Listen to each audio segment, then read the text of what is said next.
Ayan, hello! Share ko lang yung ginagamit ng anak ko, yung shampoo at conditioner niya. Siguro mga 1 week na itong ginagamit. Ito, si Hello Glow Keratin Shampoo and Conditioner. Ito yung shampoo niya and ito yung conditioner niya. Diba? Ang ganda, napaka-aesthetic ng lagayan.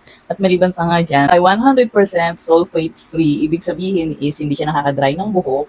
At meron din siyang mga nourishing ingredients like argan oil, macadamia oil, at oat peptide. Yun yung nagpapanourish ng ating mga buhok. And safe rin itong gamitin ng mga bata katulad na lang ni Ada na 10 years old.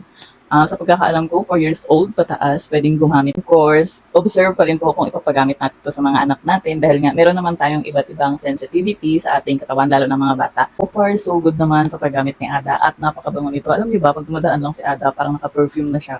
Pero yung amoy na yun na naaamoy ko pag dumadaan siya is ito yun. Dati may hindi ko mapasuklayan ng siya lang, pero ngayon siya na lang nagsusuklay sa sarili niya. Kasi nga nainis siya sa buhok niya dati, ang tigas-tigas ng suklayin, kaya hate niya ang mag-supply, kahit malaki na yun ako pa rin nagsusuklay. Pero simula nga nung ginamit niya to, ayun, hindi na siya masyadong nagpapasuklay sa akin. Maliban na lang kung nagpapayo siya ng buhok niya.